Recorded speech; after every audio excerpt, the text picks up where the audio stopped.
Women and Gender in 17th Century England. We looked at the whole question of education and what kind of education women did and what kind of work they got and what kind of work they did.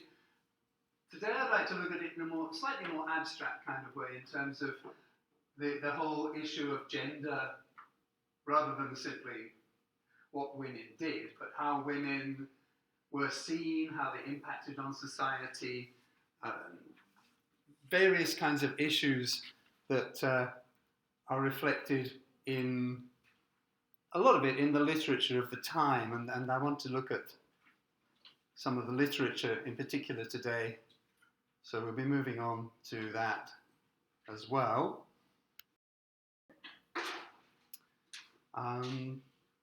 Sorry, that first page isn't quite. I'm interested in the way in which not just women themselves, but the way in which men saw women. So this is a time when men's roles are being challenged. Women are being standing up. We've talked about how women were martyrs, how women were monarchs, kings, queens. Women were writers, and the effect that that has on men is to produce a certain amount of anxiety. It's been a man's world, and suddenly women are kind of moving in, pushing into the male sphere, pushing into men's traditional territory. So how does that work out? Let's start with that as a topic. We get Ben Jonson. He's a contemporary of Shakespeare. He was an acquaintance of Shakespeare. They knew each other. And he is very uncomfortable with women who do not behave like women. He complains about ladies that live away from their husbands. They don't stick in the home. They cry down or up what they like or dislike in a brain or a fashion with most masculine or rather hermaphroditical authority. Hermaphrodite is from Greek myth, having the features of both male and female. So it's kind of a male-female kind of creature that has male qualities as well as being female. So he's saying that they're not just masculine, it's like they're women, but they're men-women. They've got the features of both. They talk like men, they act like men, they behave like men. They're taking on a sort of masculine role. All right? Until then, women have been sort of expected to be obedient and so now. And of course, a lot of the mainstream society still expected them to be like that. Jonson is very upset that women go out and sort of talk about, things as if they had a right to have their own opinion in that kind of way. So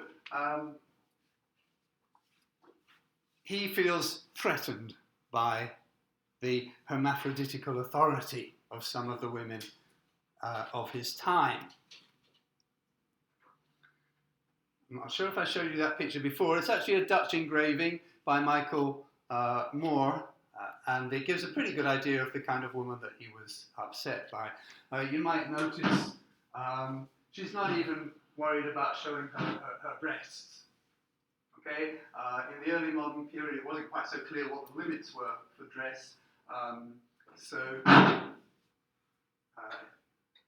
know where that banging's come from. We've got some fairly famous. She's obviously fairly low class Dutch, but we've got pictures of some quite famous high level ladies of 17th century society who are dressed in a not dissimilar fashion, pretty much exposing their breasts and so on, and behaving in a sort of hermaphroditical fashion, as Jonson complains about it. You actually got a book coming out, a couple of pamphlets coming out in 1620, connected with each other. One is the man-woman, and the other is the womanish man. Hic mulier, here you have the woman, haec vir, here you have the man, but the Latin grammar is mixed up. It should be hic, it should go with the masculine, here you have the man, hic vir is correct grammatically, haec mulier, the feminine haec with the mulier, here you have the woman. So they mixed up the grammar to sort of say, in the Latin, here you have here you have the woman, but she's a man, and here you have the man, but he's a woman. So you've got two pamphlets coming out here, which are showing very much the kind of changes that are going on in early 17th century society. How women are taking on more masculine roles, and how men are also at the same time losing their traditional masculine role to a certain extent. Of course, we talked about James himself. Very much this comes into the context of what we talked about with James. If you remember, there was that Latin motto that said, we used to have King Elizabeth, now we've got Queen James, all right, because he was quite widely known to be, or considered to be gay, or at least bisexual. He wasn't seen as a manly man. So you can see that reflected in these two pamphlets here. We are as freeborn as men. Okay, now that's a woman dressed pretty much as a man, speaking out inside this pamphlet. We are as freeborn as men, we have as free election and as free spirits, we are compounded of like parts and may with like liberty make benefit of our creations. We have the same right to live our life and to be free as any men do.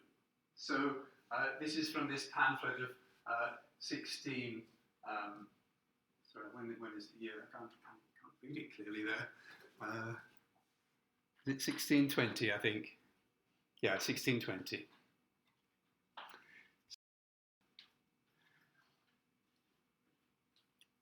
One interesting fact about that we touched on when it came to Shakespeare and his plays, and the fact that women's parts were taken by men. Female transvestitism, that is, women dressing up as men, was seen as much more serious than men dressing up as women. Men dressing up as women were sort of basically harmless, a bit of foolish fun or something like that, in the way that they saw it in those days. But men dressing up as women, you're taking away men's authority. You're trying to push into the man's area. So they regarded that as being much more serious and something to worry about.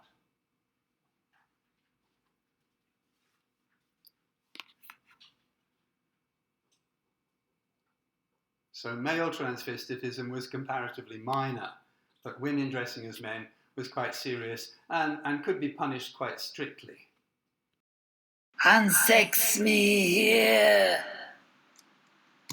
Lady Macbeth. Well, the idea that Lady Macbeth expresses there, unsex me here, take away my womanly qualities. Unsex me here.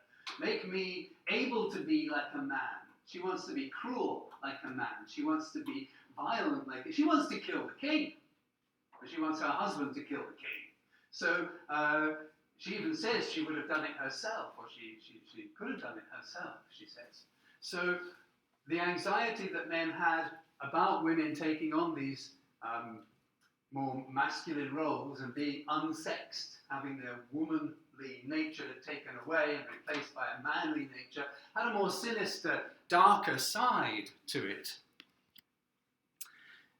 When Shakespeare's Lady Macbeth is calling on the spirits to unsex me here, and she says, come to my woman's breast and take my milk for gall, she's calling the devils to come to her woman's breasts and to feed on her, to make her evil. She's opening up her woman's heart to cruelty, to evil. She's more or less aligning herself with the witches in Macbeth, who have promised that her husband will become king. So she is taking on their role, their identity. It's not a traditional womanly role. It's a threat.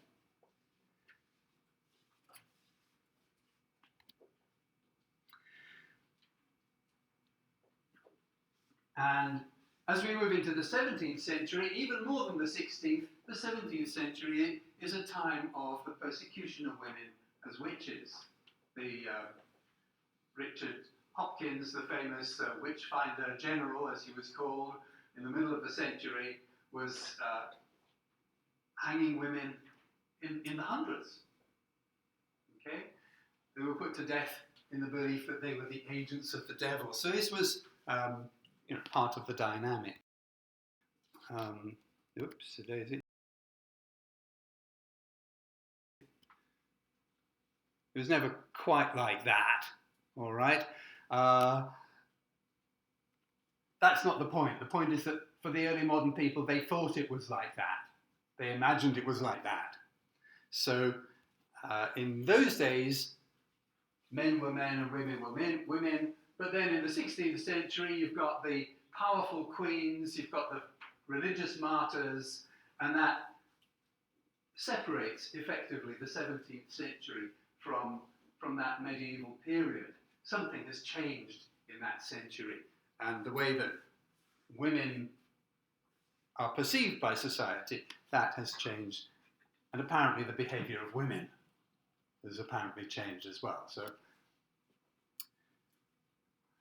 there are these inspiring role models, the queens of the 16th century, the martyrs, the women martyrs of the 16th century were inspiring role models, and men found themselves being compared unfavourably to these female role models. So they had their own assumptions of male supremacy challenged, and they were being told, well, you as men are not as good as these inspiring women. So they were being pushed into a feeling of anxiety. You get Samuel Butler in the 17th century. Like Johnson, he paints a picture of women taking over from men, women asserting themselves in his famous poem Hudibras. When o'er the breaches greedy women fight to extend their vast dominion, when wives their sexes shift like hares, and ride their husbands like nightmares. For when men by their wives are cowed, their horns, of course, are understood. So, o'er the breaches, greedy women fight to extend their vast dominion. They're pushing into man's territory, he says. When wives their sexes shift like hares, they don't have a stable... The hare was believed to be sort of hermaphroditical, or to be able to change. The hare is a kind of rabbit. It's a big rabbit. Okay, so it's much stronger than a rabbit, and it's much bigger. Okay, it's quite a big, long thing, and it can move very fast. But they were believed to be sexually kind of indeterminate, and wives, their sexes shift like hares and ride their husbands like nightmares. And men by their wives are cowed. They are bullied. To be cowed means to be like, okay, kind of, I'm in a cowed position when I'm doing this, okay, physically cowed. Their horns, of course, are understood, and horns, still in Spain and some countries, horns mean, if you show your horns to a man like that, you put fingers up like that showing horns, it means, or even like that, it means, so with the two fingers of one hand put up, or the hands beside the head, it means your wife sleeps with other men. Okay, so their horns. The word for that is a cuckold. A man whose wife sleeps with other men is a cuckold. Okay, and again, that's part of that sort of feeling. Yeah, women, if they can, they'll do it. Okay, they'll betray their husbands and go and sleep with others. They never satisfy these women. Okay, back to that idea. All right, that women have this kind of sexual, well, power and ability to betray and appetite and so on. So it's all very kind of tied together with the woman's sexuality is what gives her power, and it's also what makes her untrustworthy. So you've got sexual insecurity. Sexual insecurity would be an important part, a significant component of early modern male anxiety. So you go down on your bended knees to your sweetheart, and in the medieval tradition she'd say, but of course, you are my lord and master. But by the time you get to the 17th century, you say, yeah, I go down on my bended knees to her, and she's going to laugh at me, make a fool of me. And even if she does marry me, afterwards she'll go running around after other men. Okay, the paradigm of the Middle Ages, the way they saw things as being in the Middle Ages, has broken down in this 17th century society. You've got exactly that kind of picture coming from a woman poet, Mary Barker, in the late 17th century. She says, "O cruel nymph." A nymph is a beautiful kind of almost fairy-like woman from Greek legend.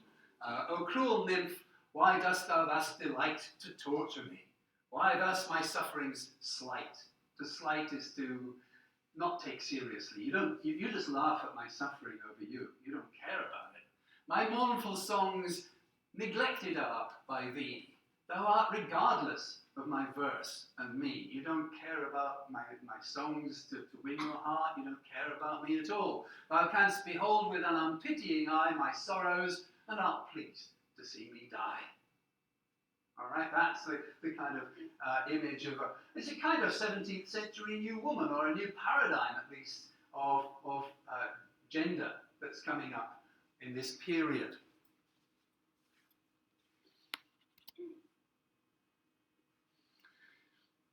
And it's interesting that, of course, she is a woman and she's taking on the voice of the slighted male lover, again showing a sense of female empowerment in the gender relations at that time. And there are lots of examples of women showing this kind of awareness in 17th century women's literature. The most striking of all, I think, is Aphra Behn, who she kind of shocked me when I looked at some of her stuff. We are so used to the Victorian period with its kind of narrow morality and its joshiki and kind of no sex please, we're British kind of attitude. We're really used to thinking of English society in relation to that Victorian kind of manner. But in the 17th century, they were very, very different. Okay? Sexual topics were much more openly discussed than they were in the 19th century. So in one of her poems, called The Disappointment, she describes in intimate detail, I mean, she takes it's based on Greek legend, it's based on Greek legend, but the basic story is a man's failure to maintain an erection while making love. I mean, that's about as direct as you can get, isn't it? I mean, that is possibly the most basic male anxiety that there is. Okay, and she writes about it absolutely openly, absolutely directly in her poem, The Disappointment. So this is where I'm going to start moving over into the literature. And I'll make a start, but I've got quite a lot to say about the literature, so I'll make a start on it, and then we'll take a little break kind of halfway through.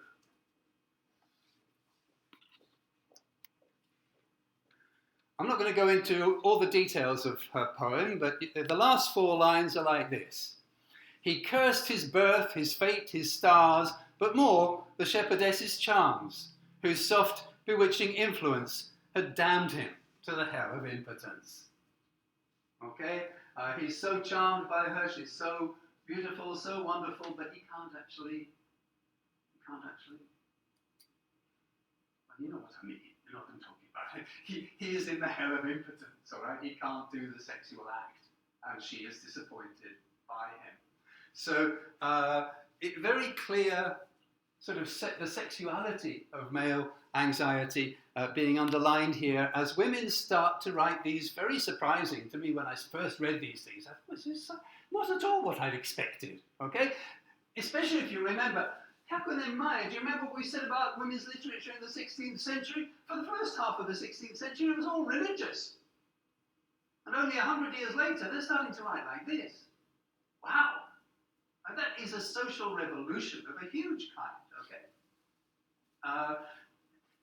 It would have been impossible for a woman to publish something like that in the 16th century, and in the 17th century, here it is. And it's not just, Mary Barker and Aphra Behn. There's a lot of stuff like this out there, all right? And a lot of it has been, until recently, not many scholars have even read it or written about it. Okay, it's a fairly new topic, so anybody who wants to research something that's coming up and there's an opening up field, well, this is an interesting area, all right? Because it's something that, when I went to university, nobody talked about Mary Barker, nobody talked about Aphra Behn, nobody talked about these writers. Okay, I took my university degree, I didn't know they existed, all right? When I took my degree.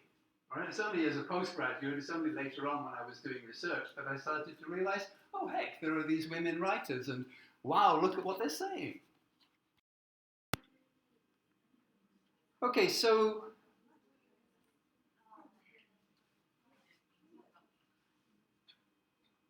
the religious subjects of the 16th century are history.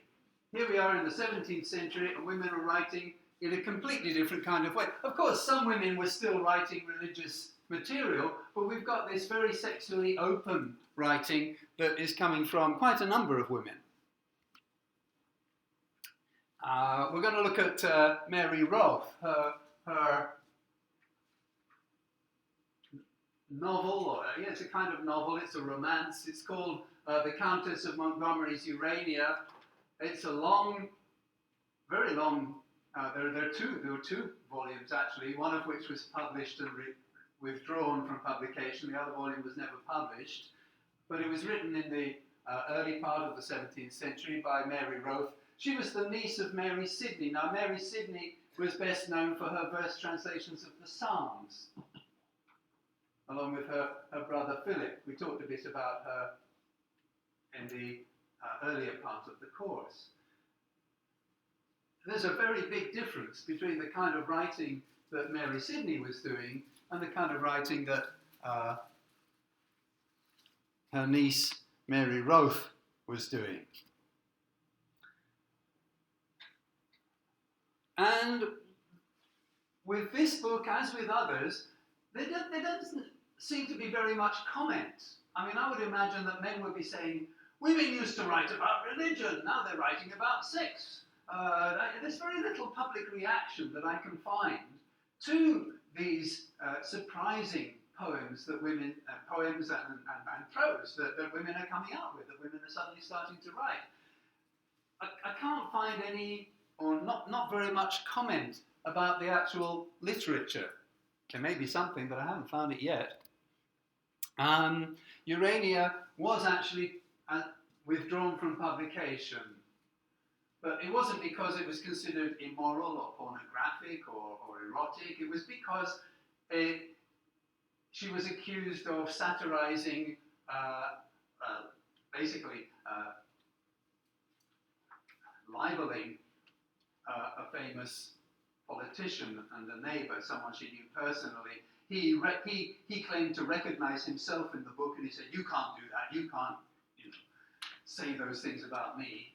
And she said, it's not you, but it didn't work. That she was forced to take the book out of publication. So maybe that's an indication of male power. The first kind of real novel, the first significant work of fiction written by a woman, and a man forces her to withdraw it. It's taken out of publication. But the reason was because he recognized himself in the book, not because he said that it was erotic or immoral or anything like that. He wasn't, at least not openly, complaining about the sexual nature of the text. That's the point. Well, let's have a look at it. What is the sexual nature of the text? Well, one of the most famous passages from Urania, the hero Pharcelius and his sweetheart Pamphylia, they come across a villain tormenting his wife, Limena.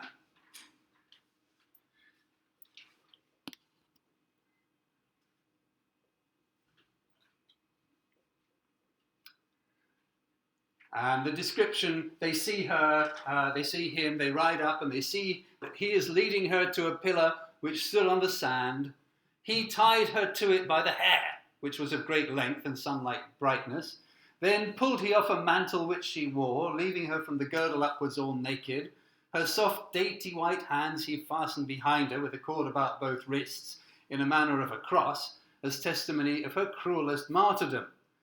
When she was thus miserably bound to his unmerciful liking, with whips he was about to torment her. Well, of course, they're going to rescue her and she's going to be saved. But she then goes on and describes all the other acts that he committed on her body. She describes step by step all the terrible things that he did, how he kind of kidnapped her and went off with her, and he did command me to go with him to my death, I hoped, when he brought me to a great wood, in the midst whereof he made a fire. Then he made me undress myself, which willingly and readily I did. When I put off all my apparel, she did it because she thought he was going to kill her, and she just wanted to die. When I had put off all my apparel, taken off all my clothes, but one little petticoat, he opened my breast and gave me many wounds. The marks you may here yet discern, letting the mantle fall again a little lower to show the cruel remembrance of his cruelty. So she's describing the cruel things he did, and she's showing her breasts, saying, look, that's what he did that to me. Okay, it's very direct, it's very clear, it's very open, and it's not like reading Jane Austen, is it? Let's face it.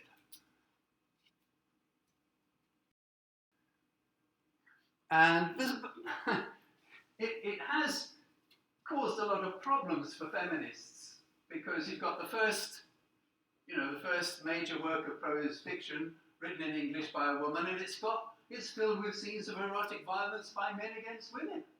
And that's not just the only scene. The torture of Limene is the strongest and clearest, but there are other scenes like it. What are feminists supposed to think about this? Okay, there's been a lot of feminist debate about it. My own analysis is a little bit different from what most of the feminists say. I would say that actually Mary Roth gives freedom to her imagination to imagine all kinds of sexual encounters. There are scenes in which men are captivated and abused by women. There are homosexual scenes. There are proud huntresses, women glorying in the spectacle of men dueling and killing each other. And so it's full of this kind of thing. Not just from the man's side of cruel men torturing women or something. You've got the opposite as well. You've got proud women who are nasty to men, and so you've got the whole thing. You've got the whole sort of spectrum of sexuality going on. It's like a glorious celebration of sexuality that she's writing back there in the 17th century. She's not shy about it at all. So rather than seeing it, as some critics have, as pandering to the male gaze and saying, she is just writing to give erotic pleasure to men or something like that, the Urania, I would say, is an assertion of female sexuality in a whole range of different forms. I think she's really having a lot of fun writing this book, where she's living all these imaginary scenes of women hunting and women as warriors, and that's the other side of it, you see. So I think I don't have the same problem with it that quite a lot of feminist critics have, where they focus on the male violence against the woman. I see it's got a lot of different types of kind of scenes in it, and I wouldn't just focus on one particular aspect of the novel. So at the bottom there, I will just notice you've got forget the information about Evelina. We're not using that today, so forget what I'm saying about Evelina here. Sorry, I should have taken this out from this version of the presentation. At the bottom there, Ben is challenging all kinds of religious and social taboos. And let me just take you a little bit through the story here. Here we have Philander.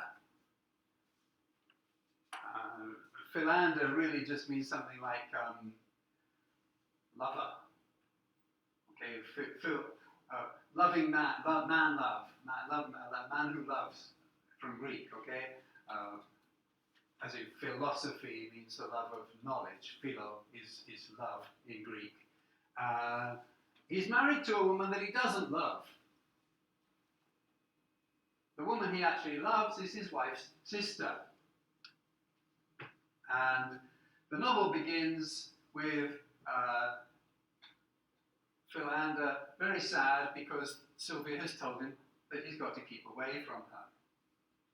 He can't keep away from her. He's head over heels in love with her. He can't restrain himself, and so he writes a letter to her. And the whole novel consists of these letters that they write to each other, basically. Not just letters, but other documents like diary entries and things like that. And that's how the epistolary novel is constructed, with things like letters, diaries, that sort of thing. So he's writing a letter to her saying, please let our love grow. He can't live without his Sylvia. And like all of us in these situations, he opens his email program and starts typing a letter to Sylvia. Though I parted from you, he says, resolved to obey your impossible commands, yet know, O charming Sylvia, that after 1,000 conflicts between love and honour, I found the God, too mighty for the idol, reign absolute monarch in my soul, and soon banished that tyrant thence. That cruel counsellor that would suggest to you 1,000 fond arguments to hinder my noble pursuit. Sylvia came in view, her irresistible idea, with all the charms of blooming youth, with all the attractions of her heavenly beauty. Loose, wanton, gay, all flowing her bright hair and languishing her lovely eyes, her dress all negligent as when I saw her last, discovering 1,000 ravishing graces, round white small breasts, delicate neck, and rising bosom heaved with sighs she would in vain conceal, and all besides that nicest fancy can imagine surprising. Oh, I dare not think on it, lest my desires grow mad and raving. Let it suffice, O adorable Sylvia. And there's an awful lot going on here, all right? The conflicts between love and honour, I found the God, that is love, too mighty for the idol, that is honour. So love beats honour. Well, this is the exact opposite of the 17th century code. Honour has always got to come first. Loose, wanton, gay. Look at the description of her. I mean, it's overtly sexual, all right? Her small breasts, her rising bosom, all of this is very, very sexual language indeed. The word wanton, all right, loose, wanton, gay. Loose and wanton, they're the language. A loose woman is a prostitute. A wanton woman is a prostitute. He's basically using kind of very, very edgy language with in his description of this woman.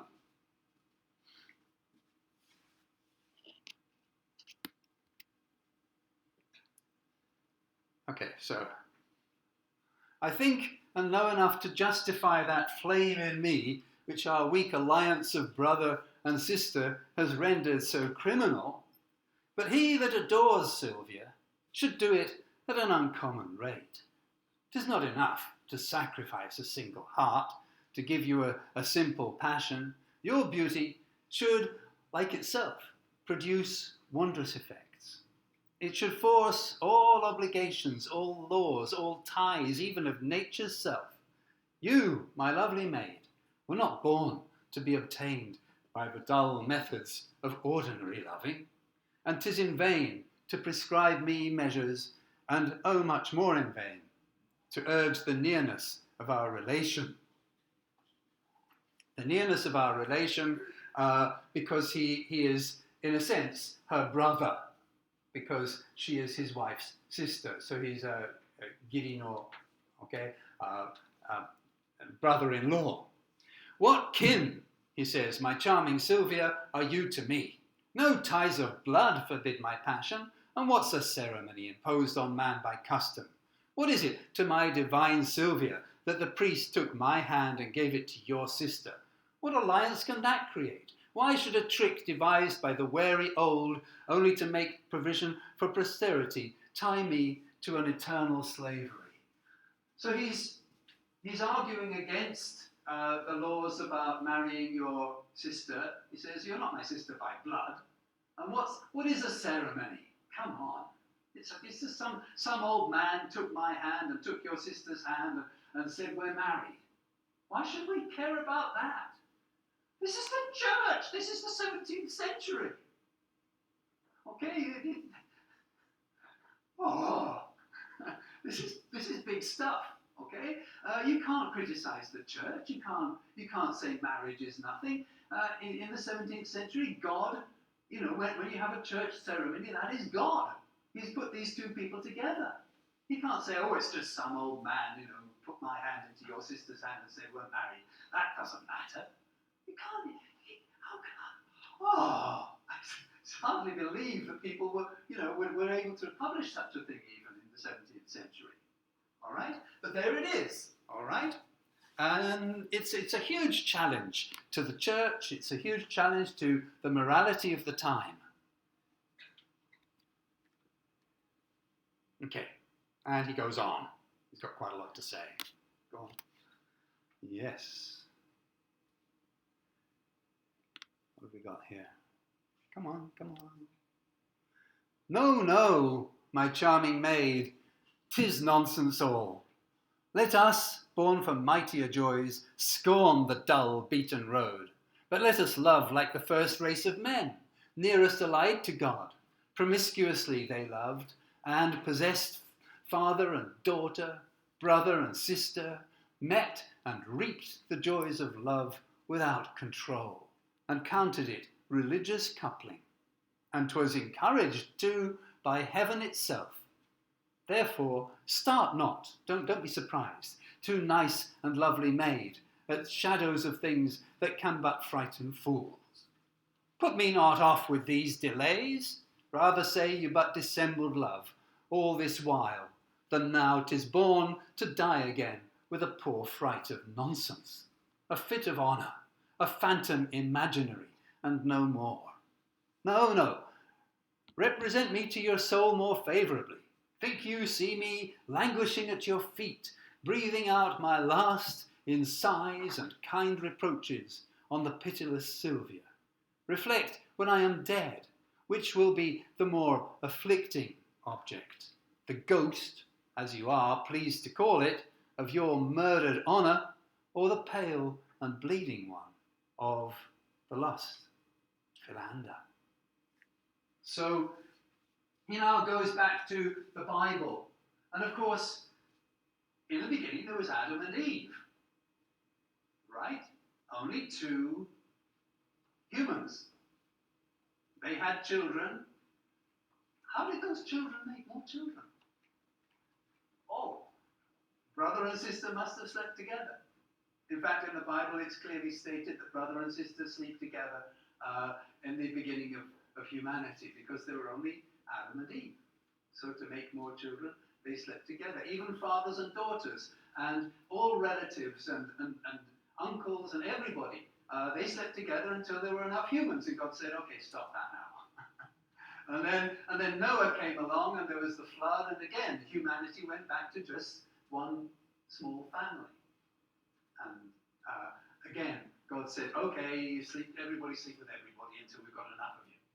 And then again, change the law. Okay? So he's saying, let's go back to those early days. Why should it matter to us? Our love is bigger than that. Don't tell me that you're not going to love me because of that. That's just a silly excuse. Sorry, Yori, rather than that, just tell me openly that you never really liked me from the beginning. Okay? Just tell me that your love was just a pretense. I prefer to hear that than to hear some silly excuse like that. I can't accept that. So he makes his strong argument that she should love him. And he sends it off, boom. Okay, and now he waits for her reply. What's she going to say?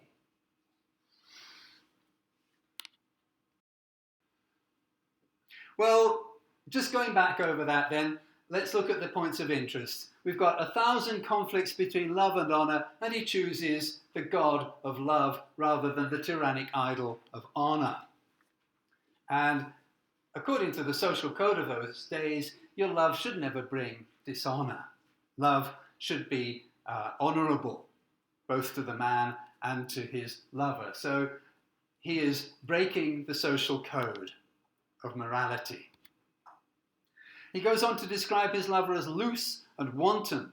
Again, these words suggest sexual immorality, but he's using them in a positive way, to praise her, not to attack her or censor her in any way. And his description of her ravishing graces, her round white small breasts, her delicate neck and rising bosom heaved with sighs, is quite unashamedly sensual. I mean, it's the sort of thing that you get in an erotic novel today. And Philander goes on to speak of their weak alliance of brother and sister, noting, "No ties of blood forbid my passion." We're not related by blood, and making light of the fact that he is married to Sylvia's sister. What's that? What alliance can that create? How could that be important? So he disrespects the marriage vows, and he disrespects the rules, the laws on marrying your own sister. So he breaks one of the fundamental taboos of early modern society here. Marriages were supposed to be the will of God. In the Bible it says, "They twain, those two, shall be one flesh." So then they are no more twain, no more two, but one flesh. What therefore God has joined together, let not man put asunder, let not man separate. Okay, this was used. This was still part of English law until the 19th century, that a woman was the possession of her husband. And in the 19th century, those laws started to change. But this is being challenged here directly in Aphra Behn's text. Even more daringly, Philander is going against the biblical authority for the idea that their love is not sinful. He's saying it's not incestuous because we don't share family blood, but anyway, even if we were related by blood, in the Bible, Adam and Eve and their children and grandchildren, they were encouraged to lie together as father and daughter, brother and sister, in order to populate the world. So he's bringing up some very uncomfortable stuff here. Very much breaking with the taboos of the time, and even to some extent now. So, yeah, the normal explanation, of course, is that God had made a special allowance. These are special circumstances, and once the world is peopled with, full of people, the laws against sleeping with family members came back into absolute force. But Philander goes against religious principles, social conventions, moral principles. All that matters is his passion for Sylvia. Those other principles might be connected with honour. He's not interested in honour. He just wants his passion with Sylvia. That's all that's important to him. So it's a very, very sort of open, honest, direct, but very challenging text. Challenging its society and challenging the taboos of its time.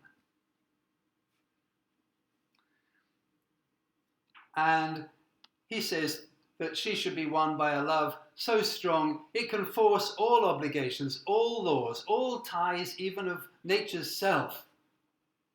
And concludes, she was not born to be obtained by the dull methods of ordinary loving.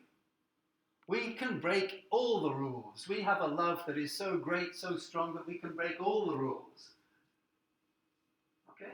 And again, you see, most students of English literature, you're in this class, you're probably the only people in this department, well, I don't know about some of the teaching staff, but you're probably among the few people in the department who realize that people talk like this before the Romantic period. Okay? The 17th century is full of shocks and surprises. Right? You never expect somebody to be saying something like that our love is so strong that it breaks all the rules. None of those rules should apply to a love as powerful as ours. Who would think that people were saying that, right back in the 17th century? All right?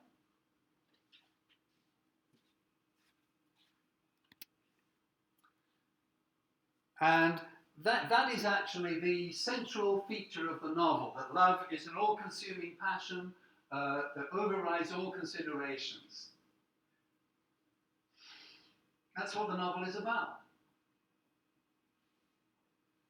Now, we need to be a little bit careful here about what Aphra Behn is actually doing and saying.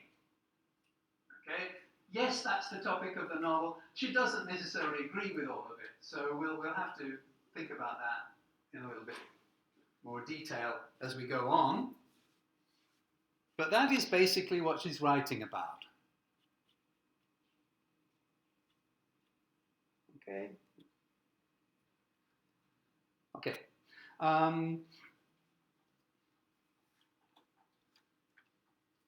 His uncommon love, this love that sets aside all the conventions, that takes pleasure in the woman's physical beauty and in the woman's sexuality, this is a direct challenge to everything the early modern world stands for. Forget honor, forget Joshiki. The only thing that matters is our passion. Very, very radical.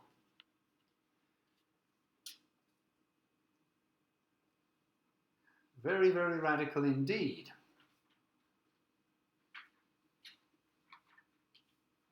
Okay, one or two people still writing, so I'll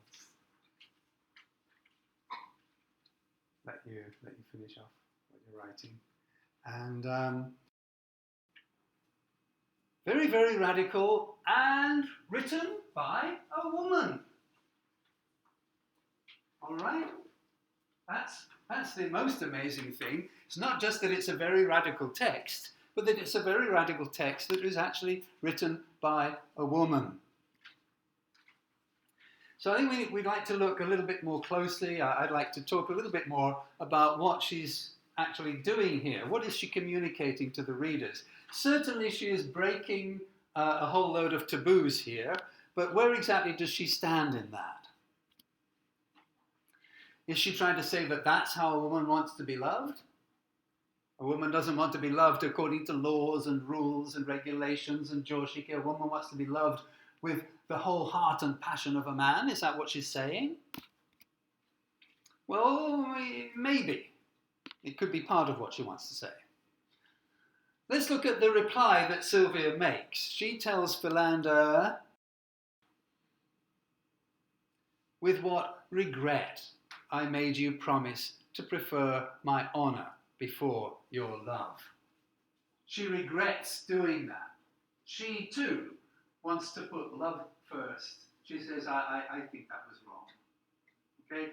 To put honour before love. So she too is going against the joshiki of the time. Ooh, what is going to happen next? All right?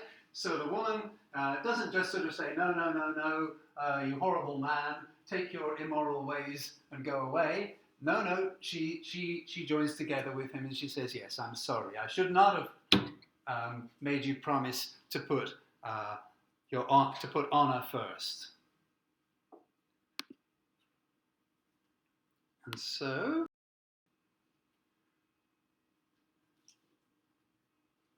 she makes her love, her reciprocal love, clear. And at the end of the first part, the book is in 3 parts. This builds up, their love affair, their relationship builds up, and they decide they're going to go to Holland in a little boat. And that's the end of the first part of the story. And then unfortunately, things don't work out quite so romantically after that. Their love is ill-starred. They're forced to separate. And during their period of separation, first Philander and then Sylvia start to have other lovers. They're not just being faithful to each other. Their love apparently wasn't that sort of great for each other. They need somebody to be there. And so while they're physically separated, they both start on affairs. And by the end of the third part, Sylvia is just degenerated basically into being a prostitute. So it's not quite the sort of message that you might have thought at the beginning. You break with those taboos as a woman, you're going to be sorry, you're going to pay. Your life is going to go downhill. All right, so I think it's important to understand just the context of the sexuality and the taboo breaking that we find in the novel. If you break the taboos in that kind of way, it's going to end up badly, especially for the woman who ends up as a prostitute. So what's she doing now? Is she giving the tale a moral just to keep her conservative readers happy so that they'll say, oh yes, well all that breaking of taboo was just to teach us a lesson? Now there's a huge tradition of that going on in the early novels. In addition to the epistolary novel, which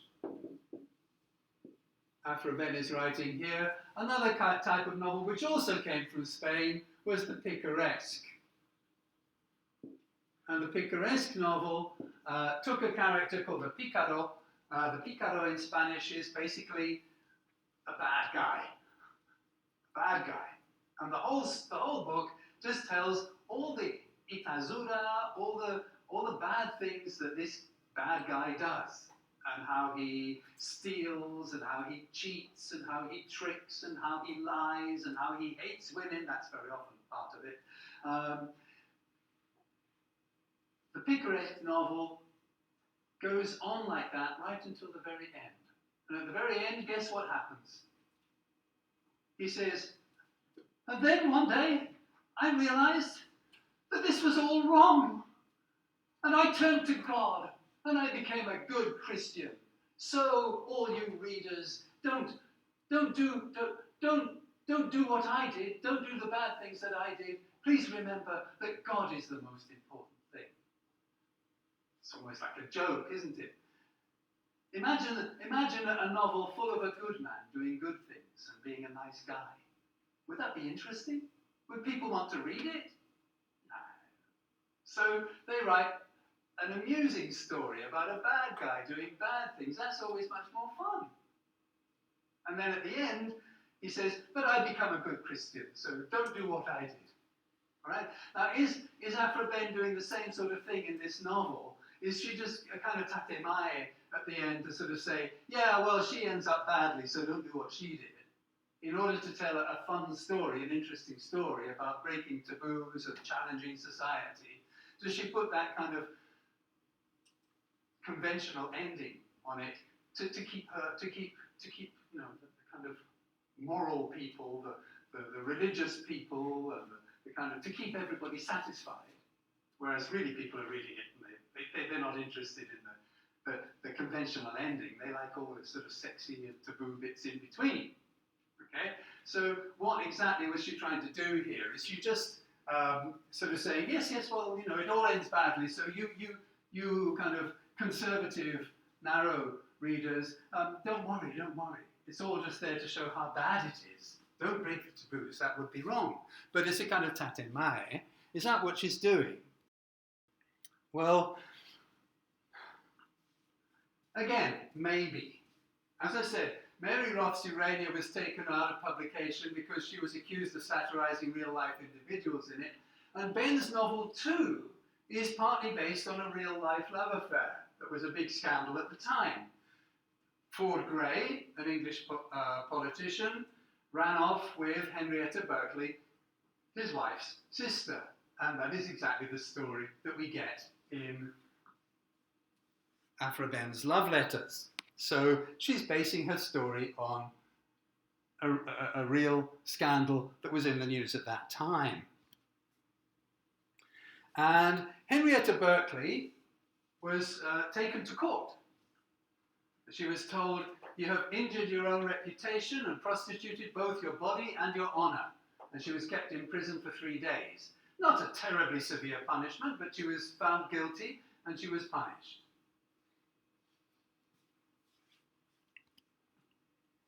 And then when Gray was forced into exile in Holland, in the Netherlands, she went with him, and most of the rest of their lives, we don't really know what happened to them. It's a bit of a mystery what happened to them after that.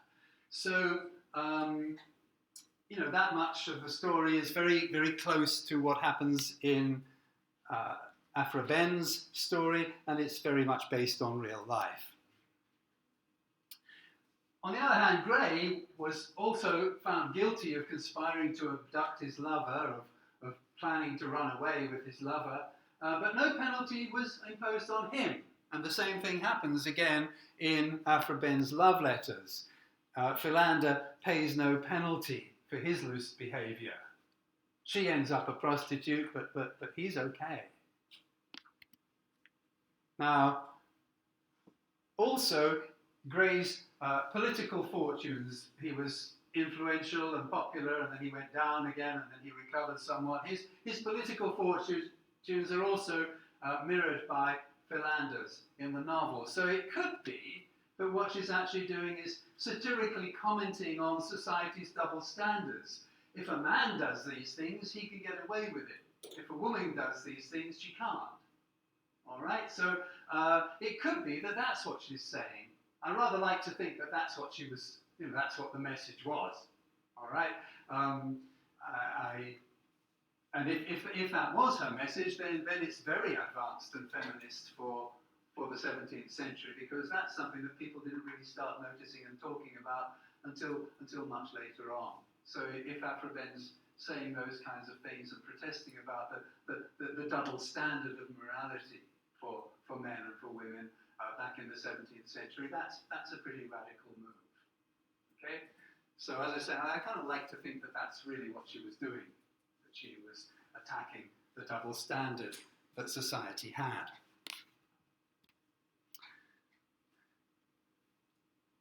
Well, I don't think that writers like this should be underestimated, and I would love it if some of you did your Sotsurong or something like that on writers like this, because I think they have not received the attention that they deserve as part of the cultural development of the country, of England, and part of the revolution, the social revolution of feminism. I don't think they've been properly recognised.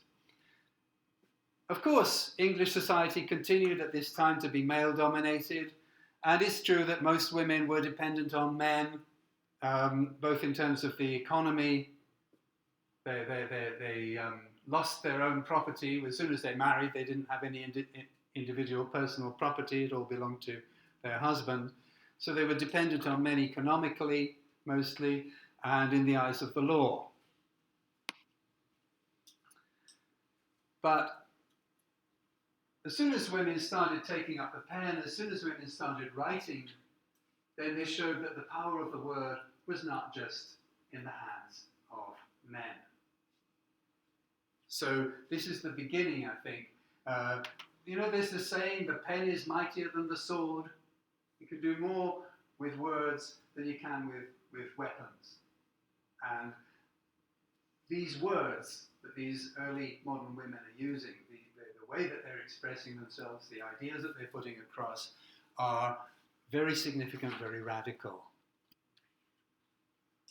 And I'm going to end up where I began last week, with those words of Abraham Cowley in his preface to the poems of Catherine Phillips. He describes the female author as a challenge to male assumptions of superiority. And you remember, I gave those little words. We allowed your beauty, and we did submit to all the tyrannies of it. Our cruel sex Well, he deposes to me wit. This is sort of bringing us back to where we were at the beginning of last week. The idea that women really were some kind of challenge to men and the effect that that had on society. So I hope it's been interesting and useful for you to see this in terms of the literature, and I hope it's been something new for you to experience women's writing from that period. As I say, I was certainly very surprised when I first came across that kind of material. It wasn't what I'd expected at all. And if you want to find out more about it, well, there's a good section on women writers between 1600 and 1601 and 1700 on the University of Pennsylvania's web pages, a celebration of women writers. I gave you a couple of sources last week about women in society and women in education. That's a good one on women's writers. Well, on women writers, sorry. University of Pennsylvania's web pages. So if you're interested in doing a term paper on that topic, or if it's something you want to develop, I would recommend taking a look at that website. And that's just about it then. You can find some secondary sources also in the Women in Book History bibliography website, if you take a look at the section on the early modern period. Okay,